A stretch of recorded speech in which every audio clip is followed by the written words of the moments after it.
So 'Ravibabu' గారి 'razor' movie ఇప్పుడే చూసొస్తున్నాను.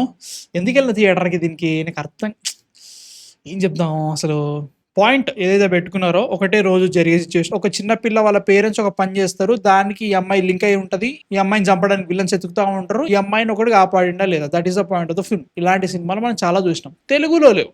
కాబట్టి దీంట్లో ఏదన్నా ఉండొచ్చేమో అనుకున్నా. ట్రైలర్ చూసినప్పుడు నమ్మకం అస్సలే లేకుండే. ఇది ఏంద్రా ఇది ఇంత దారుణంగా ఉందనే ఫీలింగ్ వచ్చింది నాకు. బట్ స్టిల్ నేను చూడక యూట్యూబ్‌లో 'రవిబాబు' గారి కొన్ని ఇంటర్వ్యూలు చూసిన. ఆయన మాట్లాడే తీరు చూసి సినిమాలో నిజంగానే చాలా ఉందేమో, నాకే ట్రైలర్ అర్థం కాలేదేమో, కాబట్టి ఒకసారి ట్రై చేద్దాం అని చెప్పేసి ఎళ్ళిన.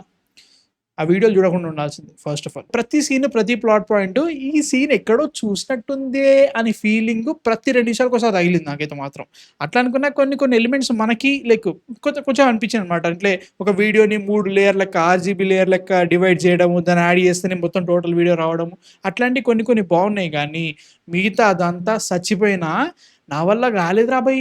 పర్ఫార్మెన్సెస్ అయినా కనీసం వాచబుల్ ఉంటే హ్యాపీ అనిపించేది నాకైతే మాత్రం. వాచబుల్ అంట కదా, నిన్న మొన్న కెమెరా పట్టుకొని షార్ట్ ఫిల్మ్ చేసేటోడు డైరెక్ట్ చేస్తే ఇంకా బెటర్ పర్ఫార్మెన్సెస్ తెప్పియగలుగుతాడు. That is the most I can say about this movie. నాకు అర్థం కావట్లేదు ఏందా పర్ఫార్మెన్సెస్. ఒక్కరి ఫేస్లో ఎక్స్ప్రెషన్ పలకదు.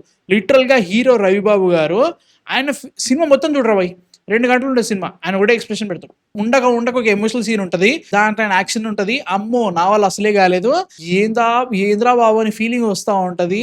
లైక్ దాంట్లో డైలాగ్స్, అక్కడ సిచ్యువేషన్ అంతా సీరియస్ నడుస్తుంటే వీళ్ళు ముగ్గురులో ఒకడు ఉంటాడు, వాడు ఓవర్ యాక్షన్ దొబ్బుతూ ఉంటాడు. ఎందుకు చేస్తున్నారా అట్లా అంటే కామెడీ. అమ్మా ఏందో అర్థం కాదు. అట్లా విలన్స్ అయితే వాళ్ళంతా 1 డైమెన్షనల్ నా కొడుకులు ఇంకెవరు ఉంటారు, వీళ్ళకంటే 1 డైమెన్షనల్ మన హీరో ఉంటాడు.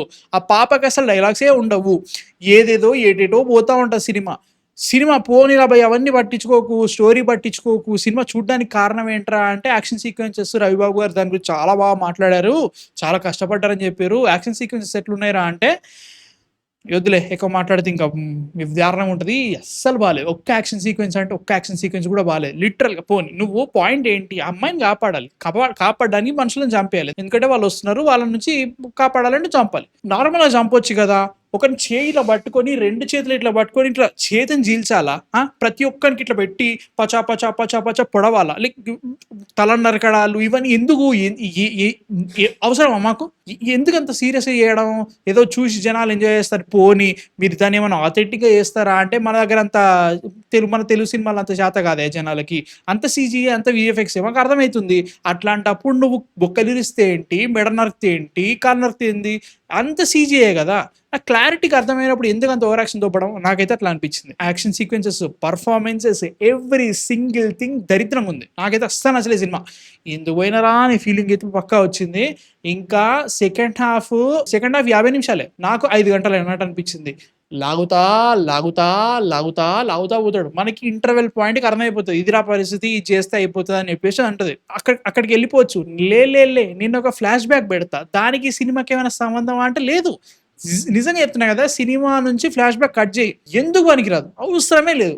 యాడ్ చేస్తుంది అంట. ఎందుకంటే మన హీరో అప్పట్లో ఒక గొప్ప ఇది అది అని చెప్పేసి ఒకటి పెట్టాలి, ఎలివేషన్ పెట్టాలి, ఎలివేషన్లో కూడా కాలే, ఎటిటో పోతుంది. అనవసరంగా క్లైమాక్స్లో ఇంకేదో జరుగుతుంది. ఏంద్రా ఇది అనే ఫీలింగ్ వచ్చింది. ఇంకా క్లైమాక్స్ ఇంకా 10 నిమిషాలు ఉందనగా 10 నిమిషాలు వస్తూనే లేదు. ఇంకా టైం చూస్తున్నా, ఫోన్ చూస్తున్నా, స్క్రీన్ మాత్రం చూడలేకపోతున్నా, వెళ్ళిపోదాం అనిపిస్తుంది. కాబట్టి సినిమా అయిపోతున్నాయి. సరే రాబాయ్ ఇంకా 10 నిమిషాలు అని చెప్పేసి ఆగిపోయినా. ఇంకా అస్సలే ఆగట్లేదు, నా వల్ల అసలే కాలేదు. నా ఓడే క్వశ్చన్, ఇవన్నీ పక్క పెట్టేద్దాం. కానీ ప్రొడక్షన్ డిజైనర్ ఎవరు, పోనీ డైరెక్టర్ గారి చాయిస్ తెలియదు. కానీ సినిమాలో ఉన్న ప్రతి బిల్డింగ్, ప్రతి రూము అన్నీ బ్లాక్ టు గ్రే కలర్లోనే ఎందుకున్నాయి గోడలు అన్నీ అంతే. లైక్ ఒక్కడు కూడా నార్మల్ కలర్సే లేవు. పోనీ వైట్ వేయొచ్చు, పోనీ వేరేనా కలర్ వేయొచ్చు, వేరేదైనా చేయొచ్చు, 3 సెట్ చేద్దామని వద్దయ్యా, అంత లేదు అక్కడ. సినిమా నువ్వు ఏ రకంగా చేసినా కానీ 3 అయితే సచ్చినా రాదు. అవి చూస్తుంటే ఇంకా ఇక ఏంద్రా మొత్తం కలిపి ఒకటే ఒక లొకేషన్లో తీసిర్రా, పెద్ద బిల్డింగ్ వేసినట్టున్నారు, దాంట్లో ఒక్కొక్క రూమ్లో ఒక్కొక్క సీన్ చేసినట్టు అనిపించింది నాకైతే మాత్రం. అన్నీ ఒకటే కలర్ ఉంటాయి, బయట పోయే వెహికల్స్ అదే కలర్లు ఉంటాయి, వీళ్ళు వేసుకునే బట్టలు అవే కలర్లు ఉంటాయి, అన్నీ అవే కలర్లు ఉంటాయి.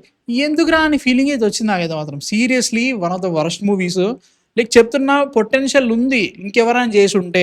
'రవిబాబు' గారు ఏమో నాకు అర్థం కాలేదు, నేను చేస్తున్నాడు అర్థమే కాలేదు నాకైతే మాత్రం.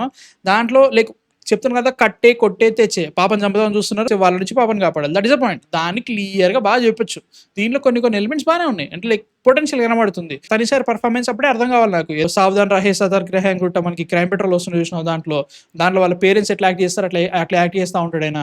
అక్కడే అర్థం కావాల్సిందే I made a mistake. So ఇది సిచ్యువేషను.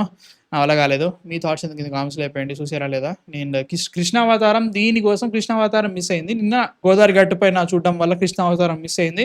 రేపు నైట్ ఎప్పుడో ఉన్నాయి షోస్ దొరికితే పోతా, లేదంటే జై ఓటీటీ. మీ థాట్స్ ఎందుకు కింద కామెంట్స్లో అయిపోయింది. నెక్స్ట్ చూడతాం, మళ్ళీ కలుస్తాం. అంతవరకు మ్యాన్ ఫిక్షన్ సైనింగ్ ఆఫ్.